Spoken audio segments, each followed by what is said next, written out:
Hi, welcome to What's Happening. Here are the top 5 stories.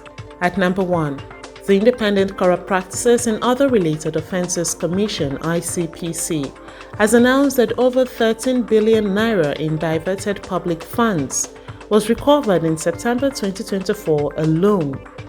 The chairman of the ICPC, Musa Aliyu, disclosed this during the launch of the Commission's 2024 to 2028 Strategic Action Plan in Abuja on Wednesday. Aliyu, who emphasized that the anti-corruption agency has been working relentlessly to fulfill its mandate, did not disclose where these funds were recovered. The ICPC boss also disclosed that the Commission is digitizing its operations, which he said will position it as a leader in leveraging technology to combat corruption. At number 2, the Nigerians in Diaspora Commission (NCOM) has advised Nigerian residents in Lebanon to consider moving out of the country now that commercial flights are still in operation. NCOM said the advice is a result of its worry over the attacks on Hezbollah and other areas in Lebanon by Israeli government. Israel shifted its focus last month from war in Gaza, which was sparked by the October 7 attacks by Iran-backed Hamas, to securing its northern border with Lebanon. At number 3, the federal government has introduced new fiscal incentives to boost foreign investment in Nigeria's oil and gas sector. The incentives were unveiled by the Minister of Finance and Coordinating Minister of the Economy, Wale Edun, in a statement on Wednesday.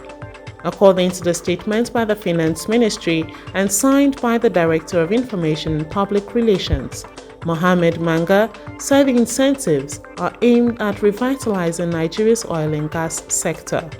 It also announced that importing key energy products and infrastructure, including diesel, feed gas, liquefied petroleum gas, compressed natural gas, electric vehicles, liquefied natural gas infrastructure, and clean cooking equipment would no longer require value-added tax payment. At number 4, a Singaporean former minister was sentenced Thursday to 12 months in prison for obstruction of justice and accepting illegal gifts in the city-state's first political graft trial for nearly half a century.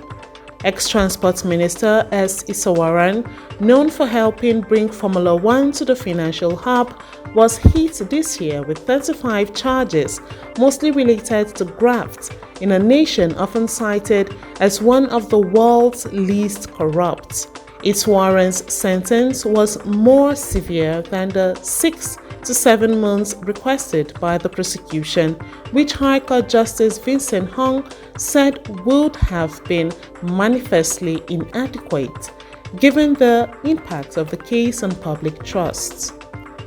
At number 5, Senegal has decided to part company with coach Aliou Cissé, who led them to the Africa Cup of Nations triumph in 2022 and the past 2 World Cup tournaments. The initiative came from Senegal Sports Minister Kadi Dieng-Gaye, according to the local football association, citing a government request not to renew his contract. Cissé, a former captain of the national team and Paris Saint-Germain player, took over a coach in 2015 and led the country to their first AFCON title 2 years ago. Senegal also reached the last 16 of the 2022 World Cup but fell at the same stage of this year's AFCON, where they were eliminated by hosts and eventual champions Ivory Coast. That's all for now. See you next time on What's Happening.